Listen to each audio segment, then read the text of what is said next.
한국직업방송과 연합뉴스TV가 함께 만드는 취업 전문 뉴스 투데이 고용플러스입니다.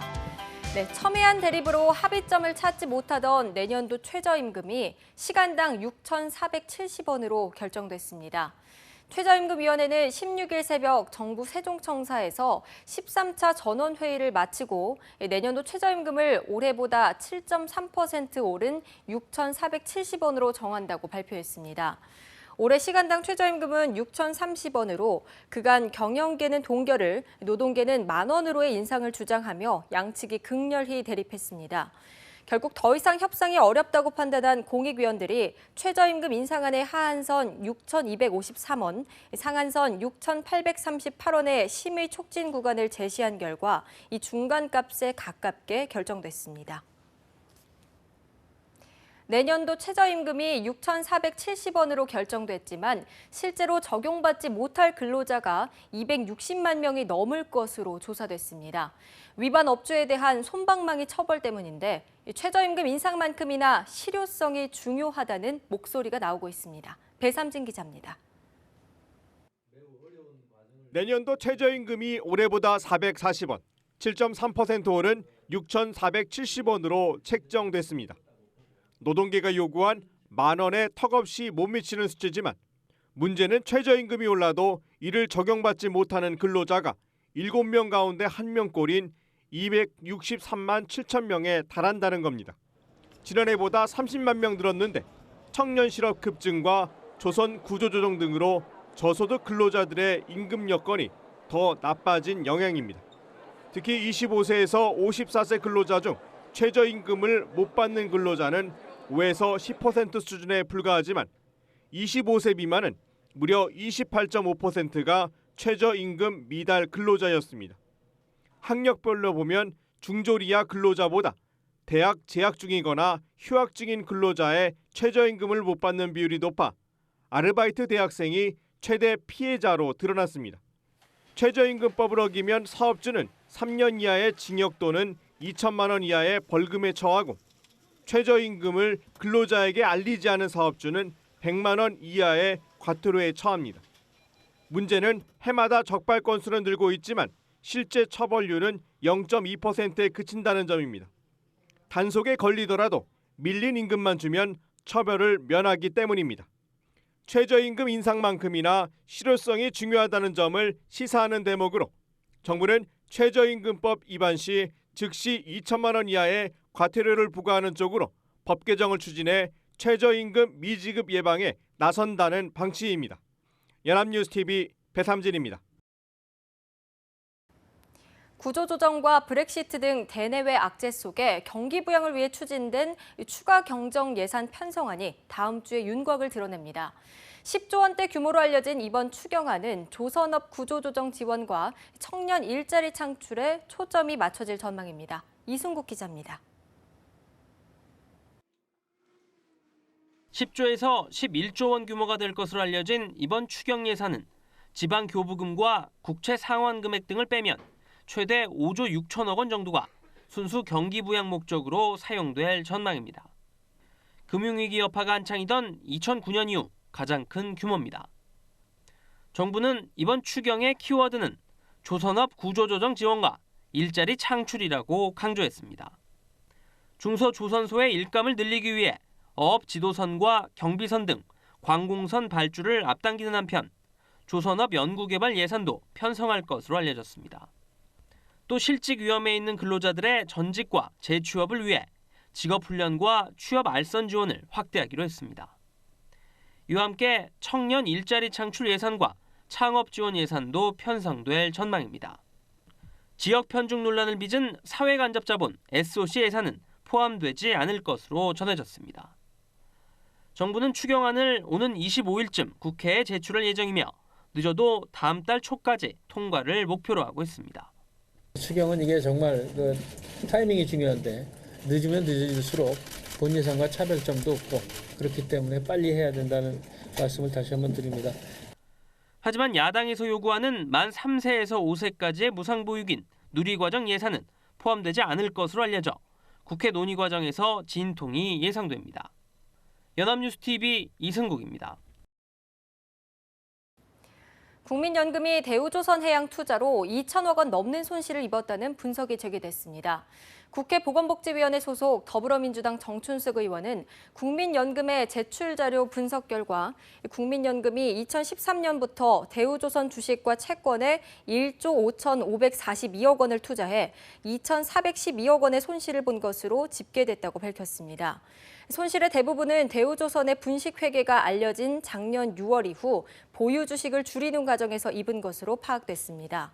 국민연금은 분식회계로 손해를 입었다며 대우조선과 회계감사를 맡은 딜로이트 안진 회계법인 등을 상대로 489억 원의 손해배상 소송을 청구한 상태입니다.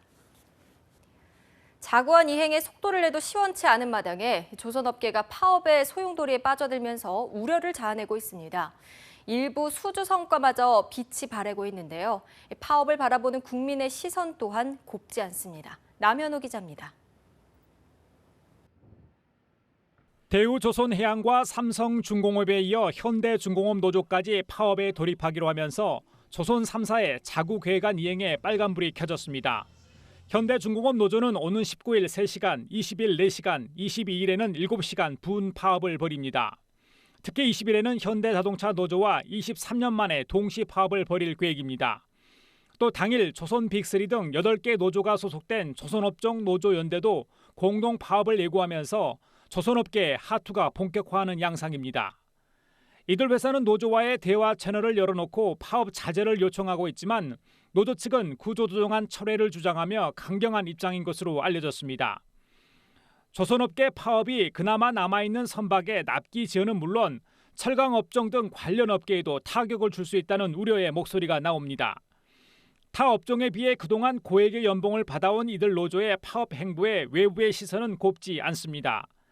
경제가 어려운 상황에서 파업이 지역 경제를 더 악화시키고 실업난을 가중시킬 수 있기 때문에 위기 극복이 먼저라는 겁니다. 오랜만에 들려온 수주 성과도 파업에 묻혀 빛이 바래고 있습니다. 올 들어 단 한 척의 선박도 따내지 못했던 삼성중공업은 이탈리아 에너지 기업이 발주한 25억 달러 규모의 해양 플랜트 사업을 수주한 것으로 알려졌습니다. 연합뉴스TV 남현호입니다. 최근 국회의원들의 친인척 채용 문제가 사회적 공분을 일으켰는데 한 수협조합도 임원이나 대의원의 자녀는 물론 조카와 며느리까지 마구 채용한 것으로 드러났습니다. 또 금고에 손댔다 잘린 한 직원은 몇 년 뒤 슬그머니 다시 들어왔는데 아버지가 이 조합의 임원이었습니다. 박상률 기자의 단독 보도입니다. 지난해 12월 인천의 한 수협 지점에 40대 김모 씨가 계약직으로 채용됐습니다. 김 씨는 2009년 수협 지점에 돈을 빼돌린 사실이 적발돼 징계를 받고 쫓겨난 인물입니다. 이 때문에 김 씨 채용 당시 일부 내부 반발이 있었던 것으로 전해졌습니다. 하지만 해당 지역을 관할하는 수협 조합의 임원을 아버지로 둔 김 씨는 결국 채용됐습니다. 거의 대부분 직원들도 반대했습니다. 경영진하고 이사의 합작품이 아닐까요? 계약직 직원 채용은 지역조합의 조합장을 중심으로 임원 몇 명이 인사위원회를 열어 결정합니다. 조합장은 공정한 채용 결과로 문제가 없다고 말합니다. 다시 한번 기회를 줘보자. 취지에서 채용을 했는데 문제될 게 있나? 이 지역 수협 계약직 중 조합 임원 등의 가족은 김 씨뿐만이 아닙니다. 취재 결과 확인된 것만 계약직 33명 중 임원과 대의원 가족이 7명에 달하고 이 중에는 자식뿐 아니라 조카, 정규직에는 임원 며느리까지 있습니다. 조합 내 권한이 막강한 한 대의원은 조합장에게 직접 채용 청탁을 했다고 증언합니다. 조합장님하고 가까우니까 자주 술도 먹고 하니까는 부탁을 했죠. 제가 부탁하면은 확정이 된다고 보고선 부탁을 했죠. 저도. 다른 데는 그렇다고 봐야죠. 거의 부탁해서 자르러 안 된 사람은 없다고 봐야죠.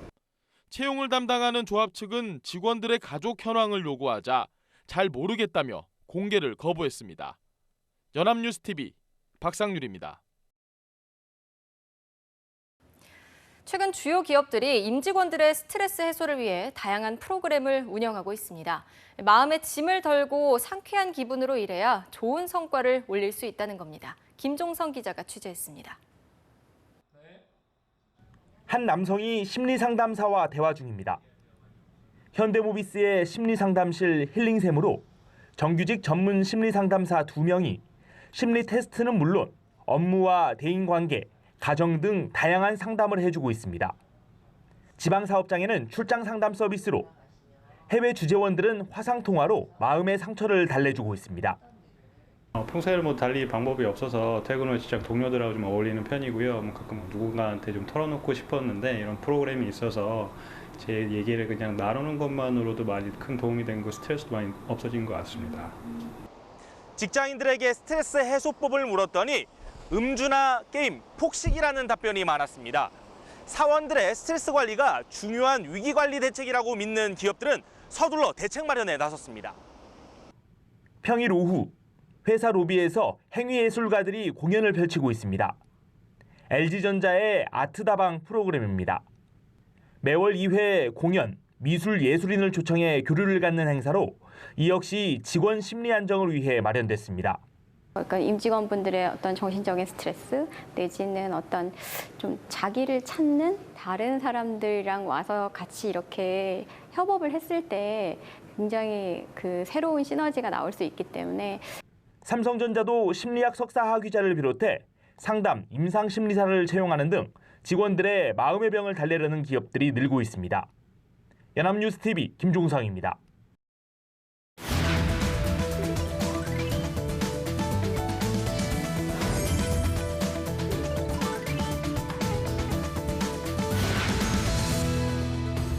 대한민국 100만 취준생들이 놓쳐서는 안 될 핫 키워드를 소개하는 시간입니다. 오늘도 강설희 아나운서와 함께합니다. 안녕하세요. 네, 안녕하세요. 핫 키워드 시간입니다.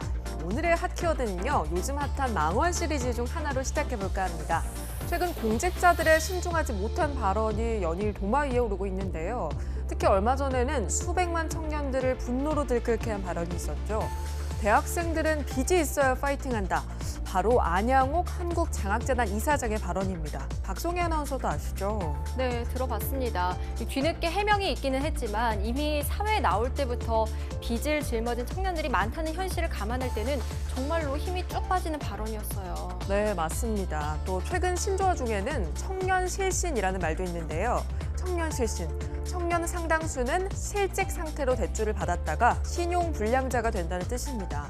우리 청년들의 어깨가 얼마나 무거운지 살펴봤더니요. 내졸자 10명 중 8명이 학자금 대출을 받았고 이 중 7명은 아직도 빚을 갚는 중이라고 합니다. 빚 갚으랴 취업 준비하랴 정말 실신할 지경인 우리 청년들. 그래서 준비한 오늘의 핫 키워드는요. 바로 청년 수당입니다.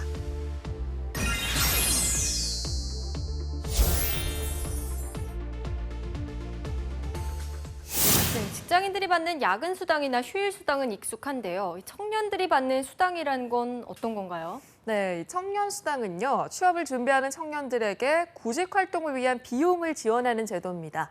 서울시가 지난해 2020 청년 정책 기본 계획을 통해서 청년들의 일자리를 위해 향후 5년 동안 716억 원의 예산을 쏟겠다고 발표했었습니다.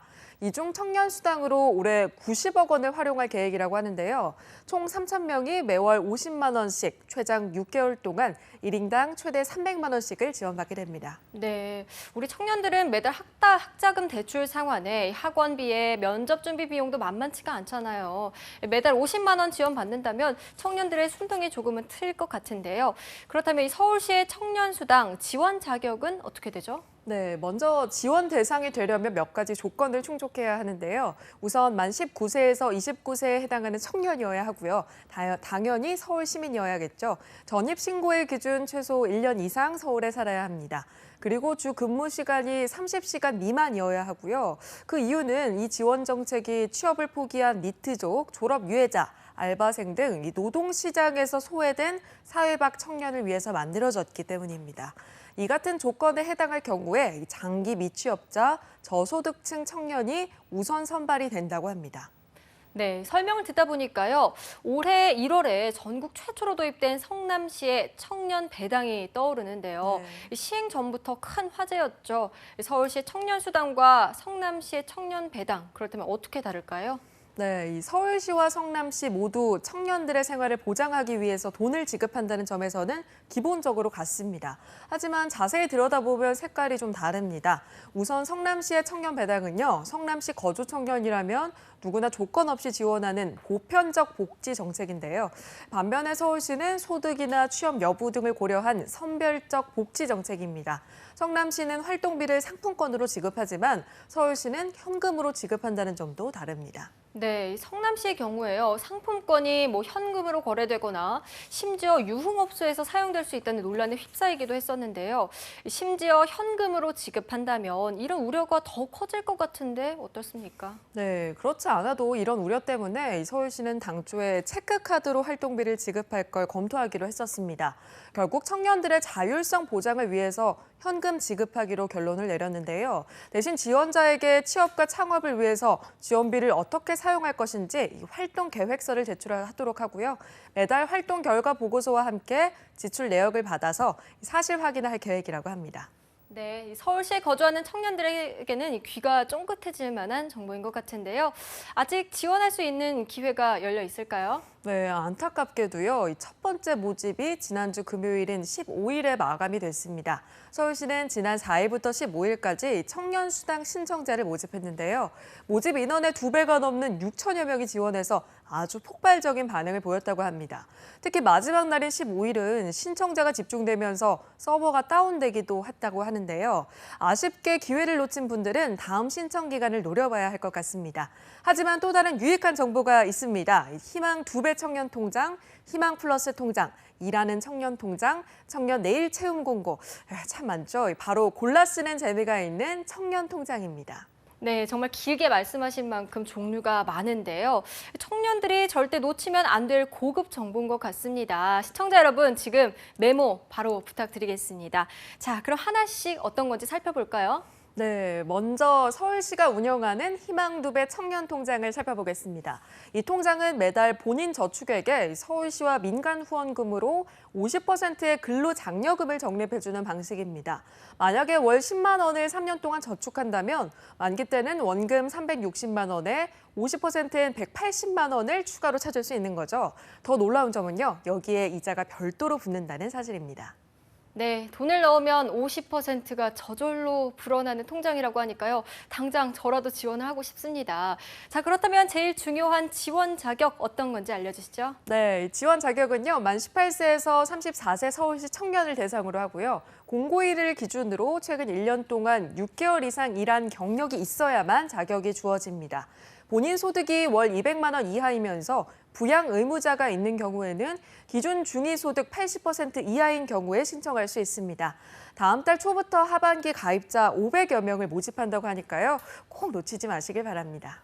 네, 그런데 서울에 살지 않는 분들은 지금 뉴스 보면서 너무 답답하실 것 같아요.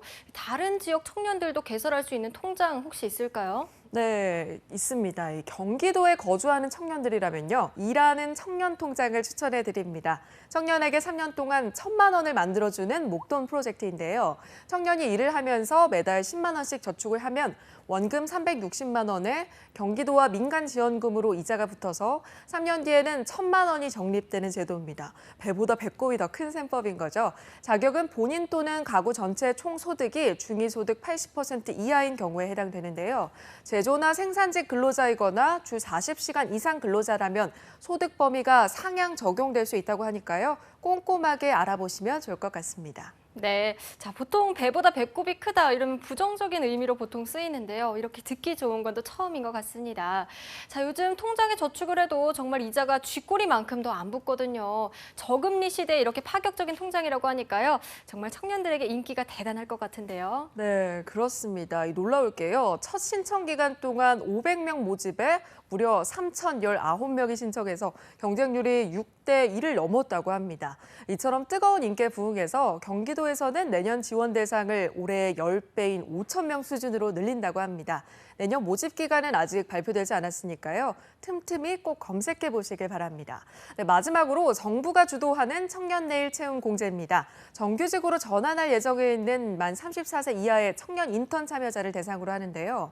본인이 2년 동안 매달 12만 5천 원씩 납입을 하면 근무 중인 중소기업도 똑같은 금액을 납입해서 총 600만 원을 만들고요. 거기에 정부가 600만 원을 추가로 지원해 주는 겁니다. 결국 청년 근로자는 300만 원을 저축해서 만기 때는 1,200만 원을 손에 쥘 수 있게 되는 거죠. 네, 사는 지역에 따라서 또 지원 자격에 따라서 나에게 맞는 통장 찾아서 활용해 보시면 좋을 것 같습니다. 자, 그런데 청년들에게 이런 직접적인 금전 지원을 하는 일이 거의 처음 있는 일이잖아요. 정부뿐 아니라 지자체가 이처럼 이례적인 지원 사업을 펼치게 된 배경도 궁금한데요. 네, 최근 3년 동안 청년 일자리 사업에 투입된 정부 예산만 4조 원에 달합니다. 역설적이게도 올해 1분기 청년 실업률은 11.3%로 분기 수치로는 역대 최고치를 기록했는데요. 최근 현대경제연구원은 이 실질적인 청년 실업률이 34.2%에 달한다는 보고서를 내놓기도 했습니다. 더 이상 간접적인 지원 정책으로는 실업률도 청년들의 생활고도 바로잡기 힘들다는 판단에서요. 청년 수당 등의 직접적인 지원 사업이 시행된 게 아닐까 싶습니다. 네, 이른바 헬조선에서 흙수저로 살아가는 것에 대해 청년들의 비관적인 시각이 날로 높아만 가고 있는 게 사실이죠. 이렇게 청년 지원 정책에 좋은 효과를 거둔다면 참 좋을 텐데요. 반면에 부정적인 예측도 나오고 있는 상황이라고요? 네, 그렇습니다. 특히 이번 서울시의 청년 수당을 두고 찬반 의견이 아주 팽팽한데요. 우선 찬성하는 입장에서는 취업 절벽 앞에 선 청년들에게 취업으로 이끄는 사다리가 될 것이라고 주장하는 반면에 또 반대하는 입장에서는요. 청년 수당의 취업률 상승 효과에 대해서 밝혀진 바가 없다. 돈을 주는 게 오히려 취업 소요 시간을 늘릴 수도 있다는 의견입니다. 네, 그렇군요. 자, 그렇다면 지자체들이 별도로 운영하고 있는 청년 지원 정책에 대한 정부의 입장은 어떻습니까? 네, 현재 정부는 부정적인 입장입니다. 이미 성남시 청년 배당의 경우에는 정부와 갈등을 빚으면서 지급 금액이 당초 계획했던 25만 원에서 12만 5천 원으로 감소되기도 했는데요. 서울시의 청년 수당에 대해서 정부가 더욱 강경한 태도를 보이고 있습니다. 복지부는 지난달 말 서울시의 청년 수당 정책에 부동의 통보를 내리고요. 서울시가 사업을 강행할 경우에는 직권 취소까지 고려하겠다고 밝혔습니다. 직권 취소가 될 경우 판결이 날 때까지 모든 지원 계획은 일절 중단되게 됩니다. 네, 서울시와 복지부라는 두 고래 싸움에 결국 새우 등 터지는 건 우리 청년들일 수밖에 없는데요. 네, 청년들이 원하는 일자리를 얻고 가정을 꾸리고 또 미래를 꿈꿀 수 있는 사회. 이건 정부나 지자체뿐만 아니라 모든 국민의 바람일 텐데요. 이를 위해선 관련 기관들이 불협화음이 아니라 한 목소리를 내는 일이 꼭 필요할 것 같습니다. 네, 지금까지 강설희 아나운서와 함께했습니다. 고맙습니다. 네, 고맙습니다. 투데이 고용플러스 오늘 준비한 소식은 여기까지입니다. 오늘도 함께해 주신 여러분 고맙습니다.